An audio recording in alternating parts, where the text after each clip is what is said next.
അസറൊക്കെ ചൊല്ലി യാസീൻ ഓതി ദുആ നടത്തും.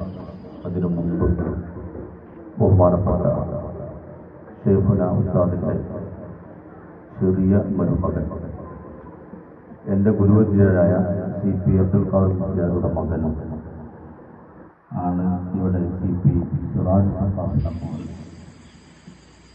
ഏതാനും കാര്യങ്ങൾ സംസാരിക്കുന്നു.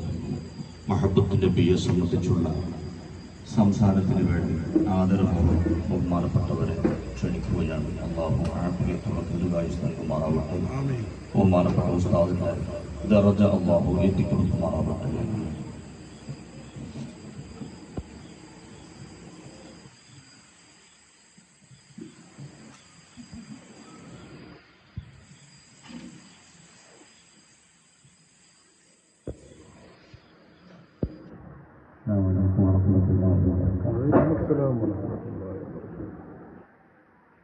بسم الله الرحمن الرحيم.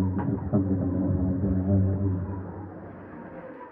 اللهم صل على سيدنا محمد وعلى آل سيدنا مولانا محمد. صلاة وسلام عليك يا سيدنا يا حبيبنا يا رسول الله صلى الله تعالى عليه وعلى آله وصحبه وسلم.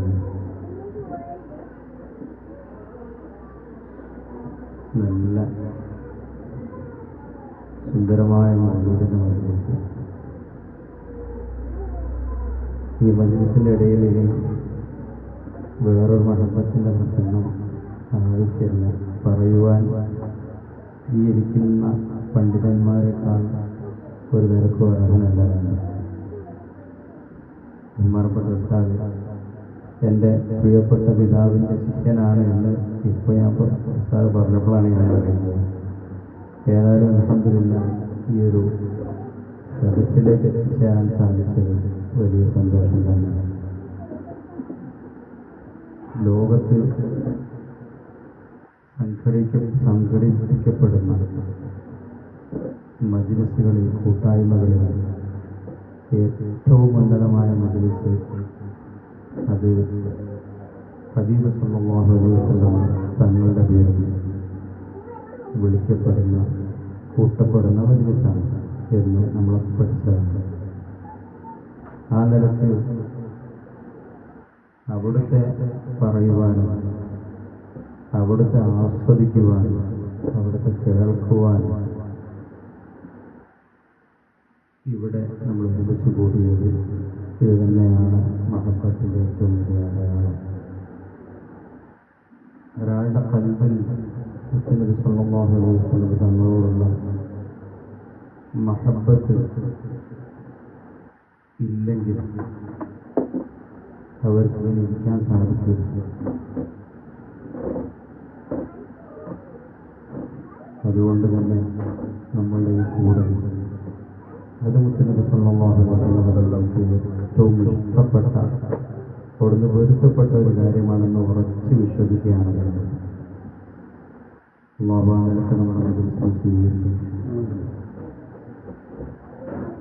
നമ്മളുടെ ചെറുപ്പകാലം മുതലേ കേട്ടുവരുന്ന ഹദീസാണല്ലോ.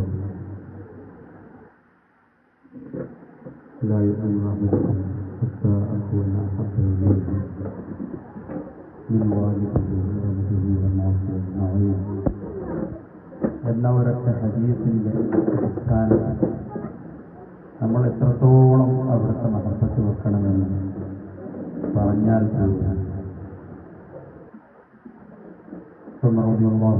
സംഭവം നമുക്കറിയാം.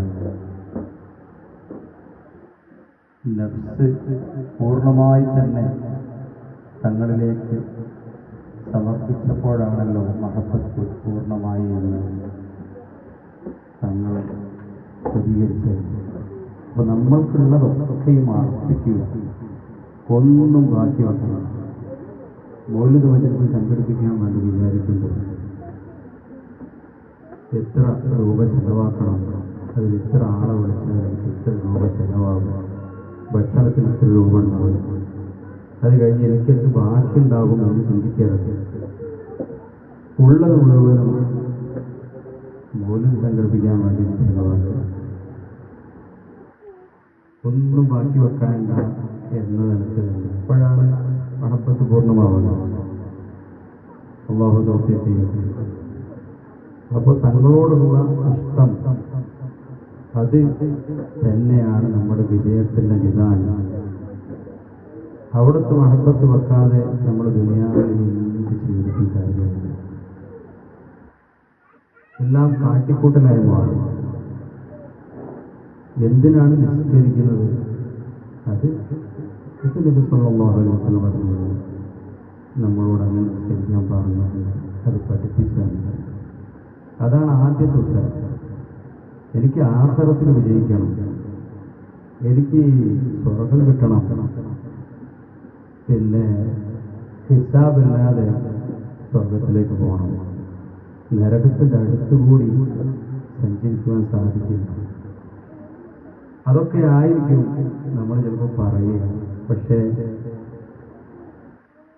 ഏറ്റവും ആദ്യത്തെ ആൻസർ വരേണ്ടത് അത് നബി സല്ലല്ലാഹു അലൈഹി വസല്ലം തങ്ങൾ എന്നോട് പഠിപ്പിച്ചു. നമുക്ക് പഠിപ്പിച്ചെന്നത് അങ്ങനെ ചെയ്യാൻ പറഞ്ഞതുകൊണ്ടാണ്. അത് തന്നെയാണ് നമുക്ക് എല്ലാ നിലക്കുള്ള ഉത്തരവും.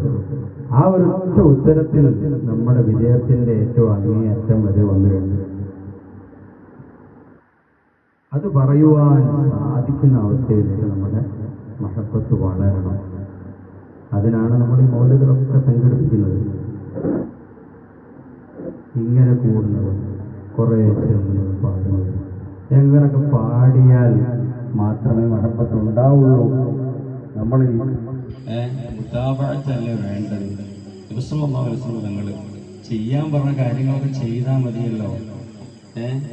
അവിടുന്ന് നമ്മളോട് കാണിച്ചെന്ന കാര്യങ്ങളൊക്കെ ഇങ്ങനെ അനുസരിച്ച് നടന്നാൽ പോരെ. എന്തിനാ കുറെ മൈക്ക് കെട്ടിയിട്ട് പാടുന്നതും ഒച്ച ഉണ്ടാക്കുന്നതും ജനങ്ങൾക്ക് ബുദ്ധിമുട്ടുണ്ടാക്കുന്നതും എന്നൊക്കെ ചോദിക്കുന്ന ആളുകൾക്ക് നമുക്ക് കൊടുക്കാനുള്ള മറുപടി എന്താണ്? ഇതൊക്കെ വേണം. ഇങ്ങനൊക്കെ ചെല്ലുമ്പോഴേ, ചെയ്യുമ്പോഴേ, പാടുമ്പോഴേ നമ്മൾ ഇത്തിബാഴ് ചെയ്യേണ്ട ആളുടെ വലുപ്പം മനസ്സിലാവുള്ളൂ. എവിടെയോ ഒരാൾ വന്ന് എന്തൊക്കെയോ പറഞ്ഞു പോയി, ഇതൊക്കെ നിങ്ങൾ ചെയ്യണം എന്ന് പറഞ്ഞ് അദ്ദേഹത്തെ കുറിച്ച് നമുക്കൊന്നും അറിയില്ല. ലോകത്താരും അവരെ കുറിച്ച് സംസാരിക്കുന്നില്ല. ലോകത്തുള്ള ഒരു മനുഷ്യൻ അവരെ കുറിച്ച് മിണ്ടുന്നില്ല. ഇങ്ങനെ എവിടെയൊക്കെയോ എഴുതി വെച്ചതുണ്ട്. കുറെ ആളുകൾ ഇത് മുത്തുനബി പറഞ്ഞത്, മുഹമ്മദ് നബി സല്ലല്ലാഹു അലൈഹി വസല്ലം പഠിപ്പിച്ചതാണ് എന്ന് പറഞ്ഞു തന്നത് നമ്മളിങ്ങനെ ചെയ്യുന്നു എന്നത്, അതിനൊരു ലജ്ജത്തുണ്ടാവില്ല, ഒരു രസം ഉണ്ടാവില്ല. ഈ നമുക്ക് പഠിപ്പിച്ചെന്ന വ്യക്തി ഈയുടെ വലുപ്പവും ആ വ്യക്തിയുടെ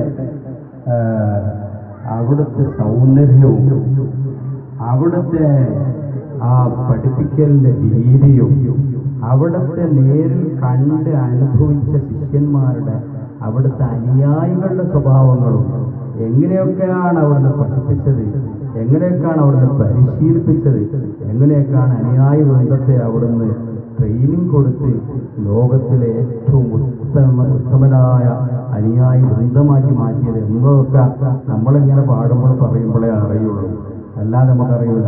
അങ്ങനെ അത് അനുഭവിച്ച് അവരെ കുറിച്ച് കേട്ടറിഞ്ഞ് എന്നിട്ട് ആ പഠിപ്പിച്ചെന്ന വ്യക്തിയെ നമ്മൾ ഫോളോ ചെയ്യുമ്പോൾ അതിന് വേറെ രസം. അതിനാണ് ഇങ്ങനെ പാടുന്നത്. മൗലൂദ് കുറെ ഓതുന്നത്, കുറെ മലയാളത്തിൽ പാടുന്നു, കുറെ അറബിയിൽ പാടുന്നു, കുറെ ഇംഗ്ലീഷിൽ പാടുന്നു, കുറെ വഅദ് പറയുന്നു. ശമായിലുകൾ നമ്മൾ എപ്പോഴും കേൾക്കുന്നതാണ്. നബി സല്ലല്ലാഹു അലൈഹി വസല്ലം തങ്ങളുടെ അവിടുത്തെ പ്രകൃതം, അവിടുത്തെ ശാരീരിക പ്രകൃതം, അവിടുത്തെ സ്വഭാവം, അവിടുത്തെ രീതികൾ, അതുമാത്രം പഠിപ്പിക്കുന്ന കിതാബുകളുണ്ട്. എന്തിനാണ് നമ്മളതൊക്കെ പഠിക്കുന്നത്? നബി സല്ലല്ലാഹു അലൈഹി വസല്ലം തങ്ങളുടെ സൗന്ദര്യത്തെക്കുറിച്ച് കേട്ടിട്ട് എന്താ നമുക്ക് കാര്യം? അവിടുത്തെ മുടിയുടെ എണ്ണത്തെക്കുറിച്ച് കേട്ടിട്ട് എന്താ കാര്യം എന്ന് ചിന്തിക്കരുത്.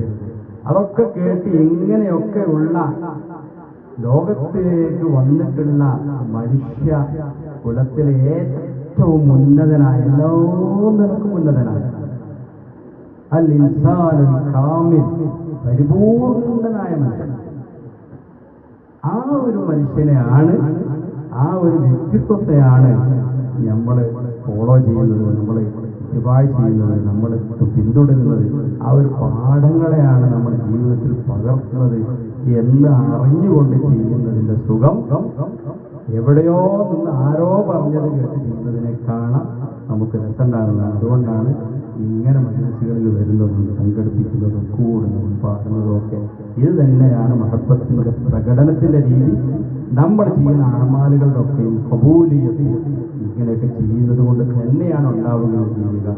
ആ നിലക്ക് നമ്മളുടെ വിജയത്തിന്റെ അടിസ്ഥാനം, അതിൻ്റെ ഏറ്റവും വലിയ നിദാനം അത് മുഹമ്മദ് റസൂൽ സ്വല്ലല്ലാഹു അലൈഹി വസല്ലം തങ്ങളാണെന്ന് ഖൽബിൽ ഉറപ്പിച്ചു വെച്ചുകൊണ്ട് ഇബാദത്ത് എടുക്കുകയാണെങ്കിൽ ആ ഇബാദത്തിന് വേറെ തന്നെ രസമുണ്ടാകും.